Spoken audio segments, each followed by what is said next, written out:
What's up YouTube, I'm just another guy and welcome back to Gibraltar United, and it feels good to finally be saying that again. It's been a while since I've played this save. All I did is I got to this point and I'd stopped recording, and then of course I had a bit of time where I didn't upload at all.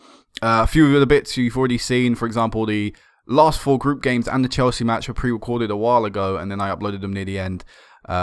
But yeah, it's good to finally be back recording Gibraltar United because I really want to push on. I really want to get into next season because, of course, after our fantastic year last year, where we were just brilliant in the Champions League, you know, we surpassed my expectations, and we actually, in the end, we put up a really brave fight coming up against, you know, a Chelsea team who are a pretty decent Chelsea team. You know, they've got really good players in their team, and we didn't look terrible in comparison to them. Okay, we let ourselves down in the second leg, but I'm going to talk about the first leg and sort of the first half of, or really you could say the first hour of the Chelsea away game, because after that we knew we had to go for it. So after the 64th minute anyway, we knew we had to go for it. So we did, and we just fell apart.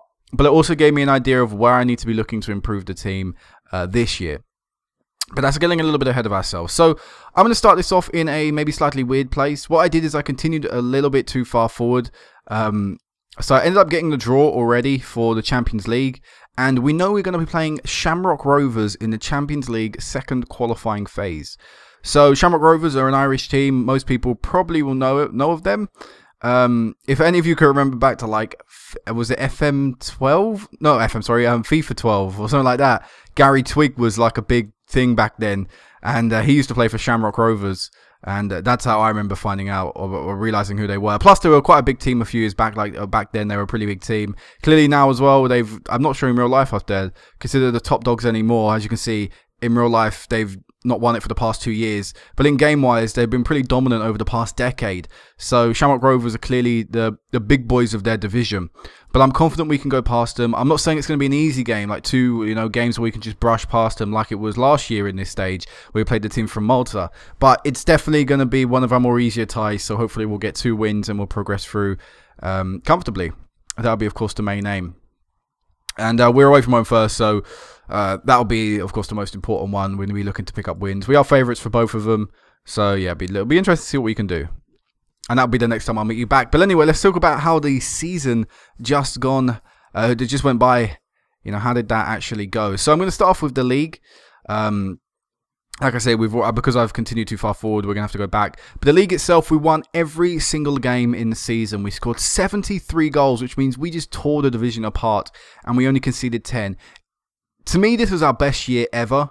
You know, we won every league game, and then not only that, we won every other game. You know, in fact, the only times we lost in this entire season were twice to Juve and once to Chelsea. Apart from that, we were undefeated. To me, this is as good as it has currently got for us. And next year, the only way we can improve is by, you know, stepping up in the groups and then progressing even further in the Champions League. And that's what I'm saying myself. We've got to be getting to the knockout stage of the Champions League now every year. We've got to think of it like Arsenal. Arsenal seem to continuously get past the Champions League groups. They always get top 2. Whether they go further in that stage, you know, they don't really tend to do that. I think they've been knocked out, last 16 for the past 5 years or so, and it looks like it's going to happen again this year. So, you know, we want to be that team that can consistently get there. Then we'll worry about getting, you know, beyond that stage. But yeah, it was a really, really good year, and we have, of course, some incredible standout players. Sanogo was just so good last year. We're going to go on to our players actually. I don't know why. I just not auto size, no, I won't auto size all of these. It's just this bugging me that for some reason that bit's got dots. Let me just. There we go. That bugs me that little bit there. But yeah, Sanogo was an absolute beast this year. He really stepped up because it was strange, you know. Last year, as in 2027, the start of 2027, he was announced as Africa's best striker. This year, on 2028, he didn't pick it up, but yet to me, he looks more dominant this year than he has at all since being here. And it's the striker that I've been looking for, a guy that's taking his chances, and he is the main man up front. Without him, we do struggle. And his goal scoring record last year in all competitions, 51 goals in 31 games. Compare that to last year, you know, it's just a lot better. You know, he played one more game, but he scored 9 more goals. It's just sheer class. Okay, his league record wasn't as good. You know, he got 9.66 last year in the league. He only got 8.68 this year. But Champions League, he was just beyond belief. And overall, the team, I'm not going to go through everyone, but what I'll do is I'll go through the team like this. I'll go on this, and can I get the attributes? I'll put this attribute analysis up because I know some of you like looking at that. But yeah, we'll go through the team, and I'll just talk about them. So Cox is really good. I am going to be looking for a new goalkeeper. Not because... I'm not saying Cox is going to leave, but I'm going to be looking for a new goalkeeper just to see if there's a better one out there that we can look to bring in, because I think now we've got a solid squad, but we need to be picking out the right positions. I feel defensively we need to improve. I think that's what lets us down. You know, last year we illustrated that we could score enough goals if need be, but we still look pretty shaky defensively, and maybe in the midfield as well. So those will be the positions I mostly focus on. Of course, like I say, if I can get a goalkeeper, I will, and that's what I will be looking at for Cox. Giselle looked really good last year. He stepped up incredibly. He's actually going to be taking over Ceciliano. He's actually going to be becoming our starting striker next year. So Giselle is going to be a big man, hopefully, to watch out for. Pablo dos Santos, youngster, played a few times last year in the league. Looked pretty good when he was doing it as well. He'll be sort of competing for that Spurs first team spot. You know, he's only 18, so he's still young. Still got a lot of development left in him. Dan Evans, just, you know, the young centre mid for us. Just, he's sort of a novelty in a way. But he'll stay with the side because... you know, it's good that he stays here, develops here with a full-time team. If Lincoln were to become interested in him, I wouldn't really mind him going out to Lincoln, but for now, he's definitely going to be staying here. Moussa Fofana played as our backup goalkeeper last year, played in 4 games in the league and 3 in the cup. Played pretty well in them, to be honest. You know, putting some really good performances, actually kept us in a few games. So, yeah, Fofana, I'm pretty happy with him. Still only young, so he's still got a bit of developing left. Tom Higgins, he was... he didn't really play too much last year, only 4 times. So, wait, that is last year, yeah. Yeah, it is last year. And so this guy hasn't really featured too much, but maybe he'll feature a little bit more this year. I'm not too sure. Wait and see.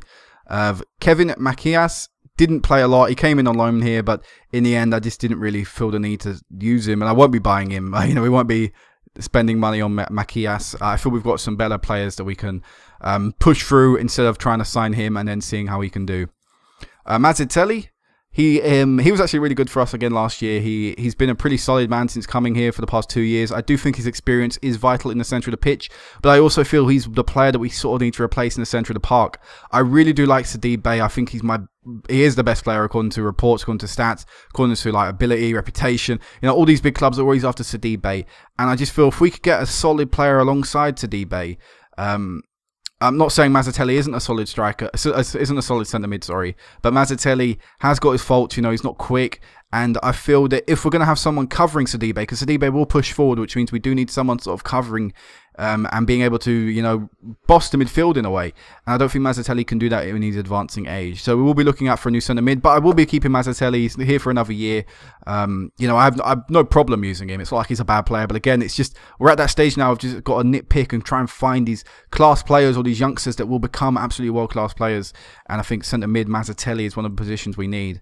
McCourt, he'll be leaving at the end of the season. Decided I no longer need Colin McCourt. 4 years with the club, or 3 years with the club, really.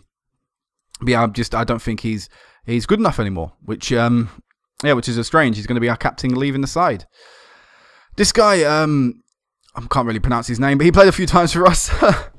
He played a few times for us last year, 8 times actually overall in the league, and looked pretty good when he played. So yeah, I'm still going to push this guy through.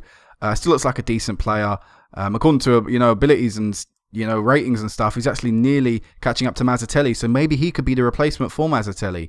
Not good at pace, but clearly physically he's got ability about him, strength-wise, natural fitness, jump reach. Mentally he's been growing. Has he been tutored by someone? I can't quite remember if I've been tutoring him with someone, but I might get Mazzatelli to tutor this guy up mentally. And technically wise, he's not too bad. He's just a solid ball-winning midfielder pretty much.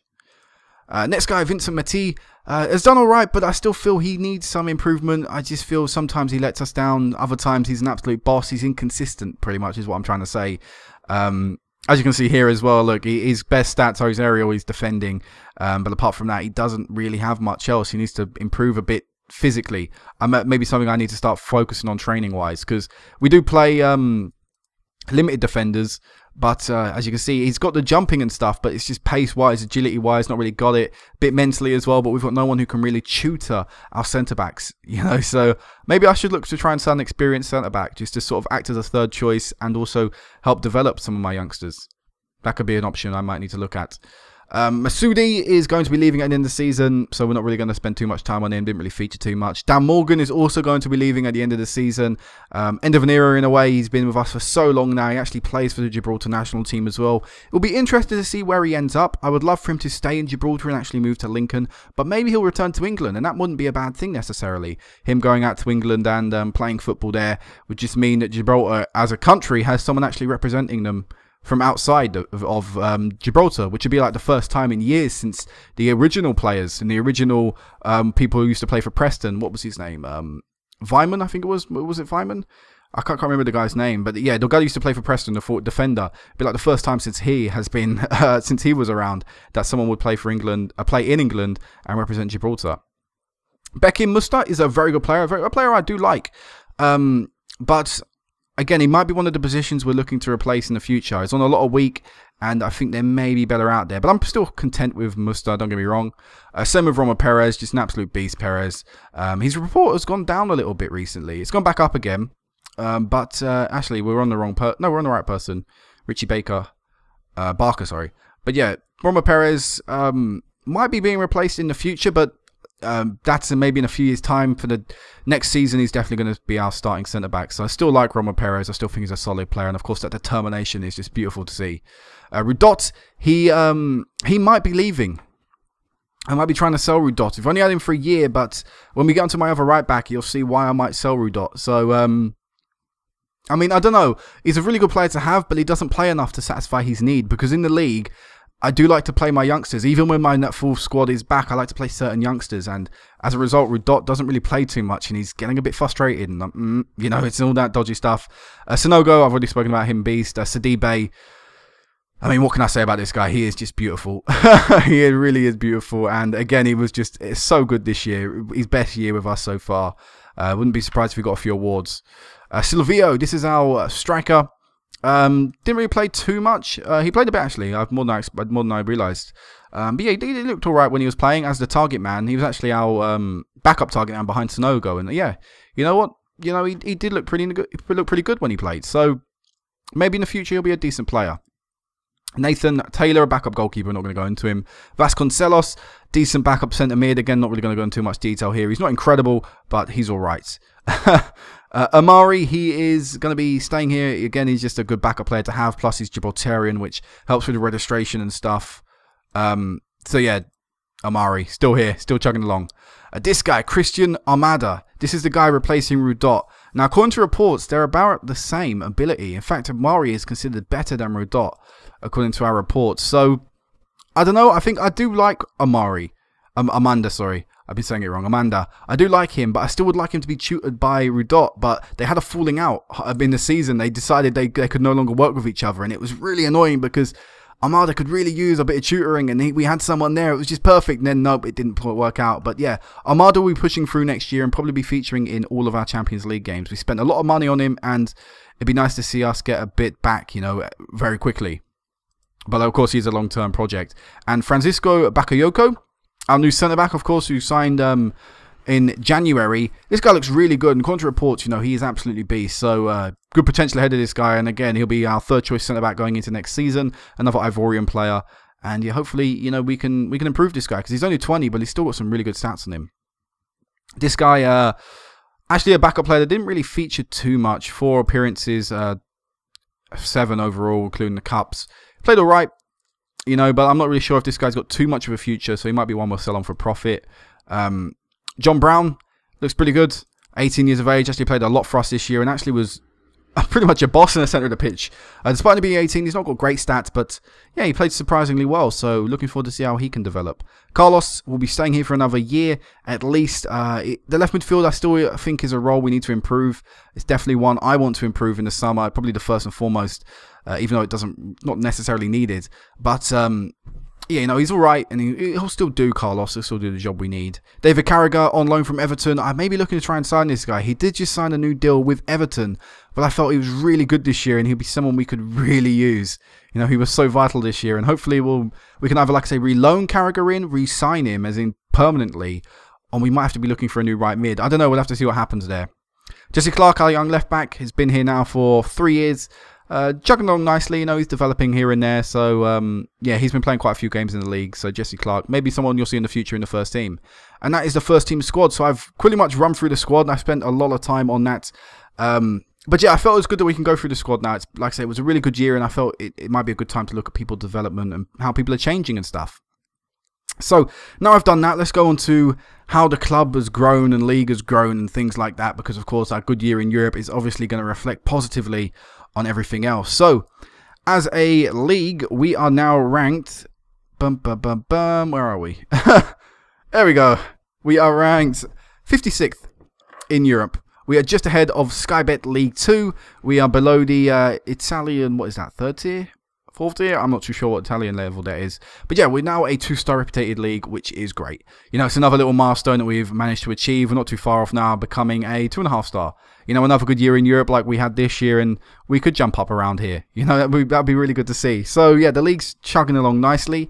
As a club, of course, you know, reputation-wise and finances-wise, we're still not going to be anywhere. But coefficient points-wise, we are now ranked 51st. We're just outside that top 50 clubs in Europe, but our coefficient points, which to me is one of the most important things, is 44.6, which should mean if we get into the Champions League group stages, or when we get into the Champions League group stages, I'm going to be confident and say that, we should be about a 3rd or 2nd seeded team.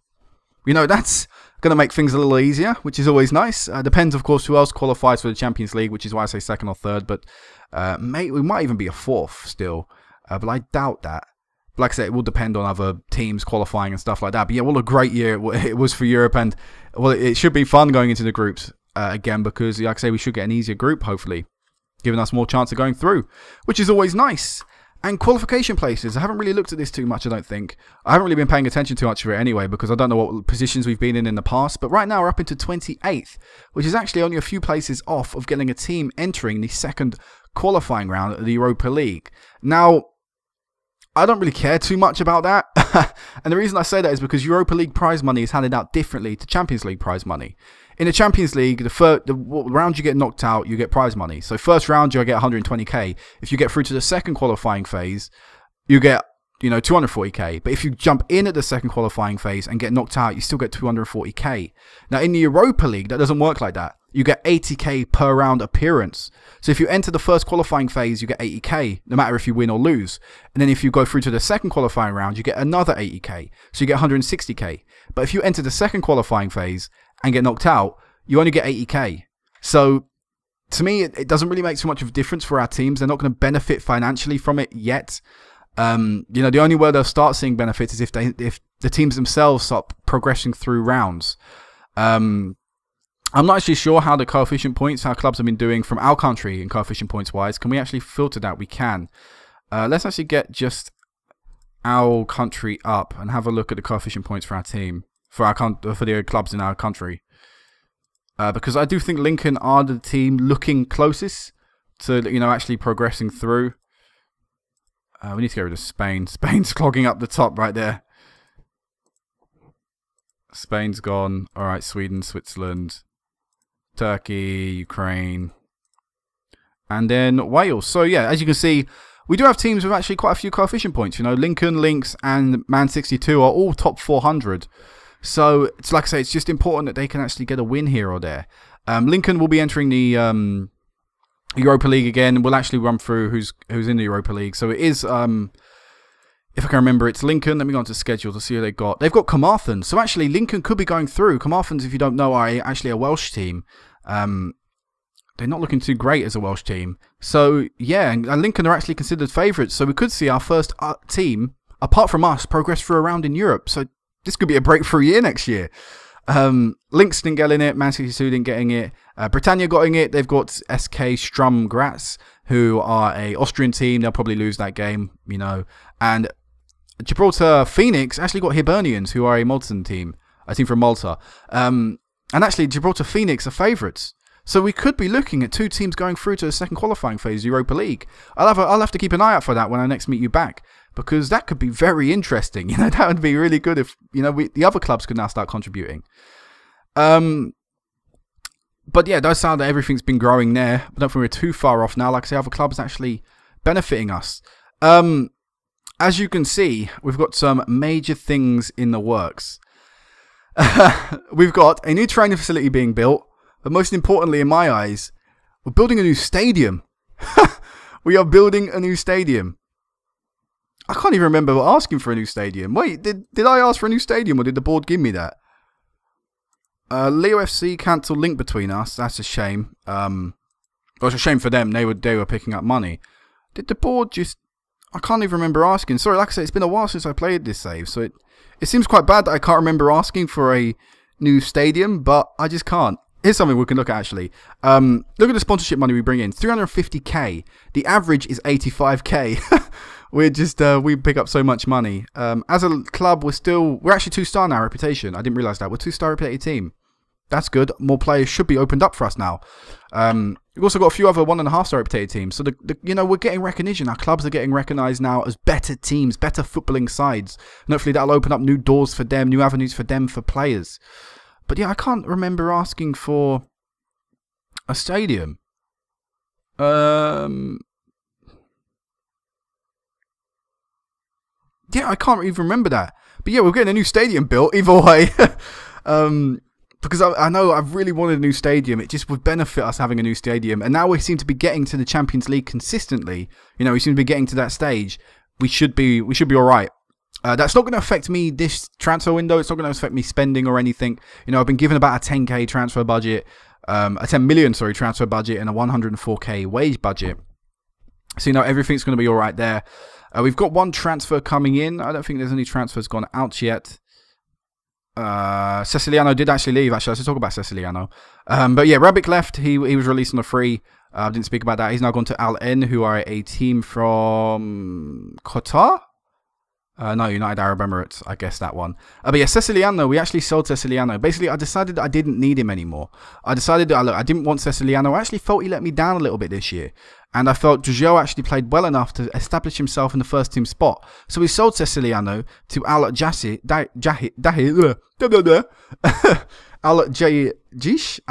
I've no idea, from Qatar.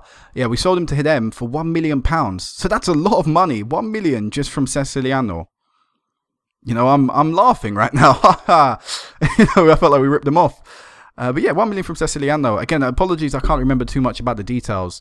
I don't think it's all up front, that Ceciliano deal. No, it isn't. Yeah, it's monthly installments as a majority of it.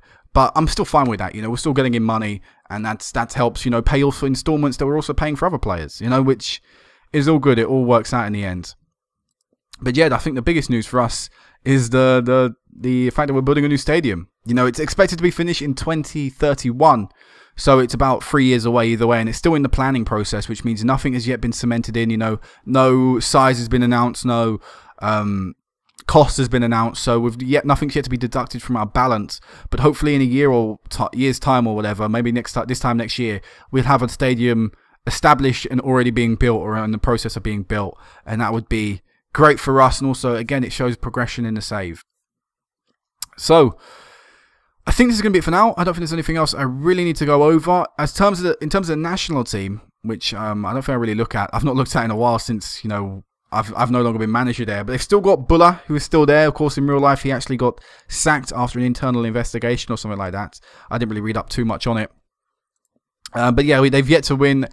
Actually, the last time they won an actual competitive match was back in 2026 with Aaron Smith. Was he an ex-player of ours? No, he's been a Lincoln player. It's Brian Smith who's an ex-player of ours. I can't remember because they both play for Lincoln. But yeah, you know, they haven't won a game competitively for 2 years. They actually won one earlier in the year with Malta. They're entering the National Leagues division yet again. They've got Albania, Finland and Malta. They should beat Malta. So, you know, it might be a good qualifying for them. You know, it might be the first year they establish themselves as, you know, not bottom of the group, not bottom of a group. But yeah, I would like to manage Gibraltar, the national team now. I think that'd be good for the club, good for the nation, I should say. Anyway, I realise Miguel Fernandez, the next player of ours, 22. What's he look like? Nah, he's still not that great. He had great potential in him, but he never really achieved it. He plays for Lincoln. I forgot about that. But yeah, look at that. Amari, Morgan, non-English, non-Gibraltarian players playing for Gibraltar, both from us. One of them will be leaving, of course, like I said.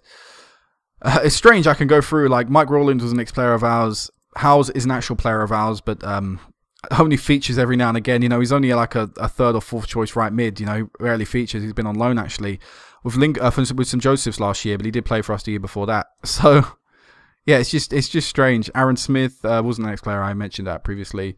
Was Rowe Botham? No, he wasn't. Always a Lincoln. So it's either Lincoln or us. I think it was established that we produce more players for the for Gibraltar because like the under-21s is majority us. The senior squad seems like majority us. The under-19s again is majority our players. If they're not selected for the under-21s, they're selected for the under-19s. Another thing I want to go through very quickly though before I end it is just our facilities. I'll give you an overview of our facilities, how things have been growing. So we've got exceptional junior coaching, limited youth recruitment, below average youth facilities, good training facilities, and basic corporate facilities. Of course, we're still at Victoria Stadium. General-wise, we have got no one new added to the Legends yet. It's still just the four of us, Terry Brown, Jason Coling, and Matthew Kirby. All three of them have retired, no longer in the game, which it really bugs me that stuff like that happens in these sorts of saves that I do. Elsewhere, though, I think Carlos was added to the icons list. I think Colin McCourt as well was added to the icons list. And I don't think it's too long before Sonogo and Sidibe are added to both the icons and the legends list. Estimated value is £35.5 million. We've got a determined squad personality, which is just perfect. You know, that's exactly what you want.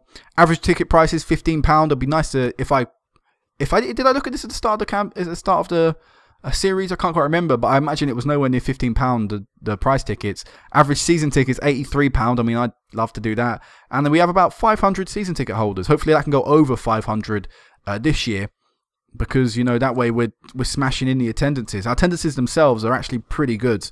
You know, you can't see it here, but if I go on to, why can't you see that there? Let me go on to here. I will add in. Import, no, not import view. How do I add? There you go. Insert column. Attendance. Does it not want to do it? Oh, I guess it doesn't fit on the screen or something. What's gone on with this? Oh my god, views on this are just so bugged. Remove this column. Alright, remove this column. Alright, auto size. All columns. Why did it go off the screen? Oh my god. Oh, there you go. There's the attendances. I have the attendances. That's good. But yeah, as you can see from our attendances, they're actually all, if I can auto size all these columns. Fuck, why did they squish them all to the left? But yeah, as you can see though, either way, you know, we're averaging quite a lot. 5,000 was our last league game. 4,951 before that. 3,000 against Lynx. We average over about 3.5 in every home game that we play. So our attendances are very good, and which is why I'm chuffed that we're going to be getting a new stadium, because it will just benefit us. We'll get more of our money as well, and all this stuff. Just overall, I think it'll just be it'll just benefit the team so much getting a new stadium. But yeah, this will be it for now, guys. I'm pretty sure this is a long one. I have no idea how long. Probably like half an hour or so. But yeah, sorry, I've taken up so much of your time. Until the Shamrock Rovers game in the Champions League second qualifying phase. Until then, peace out.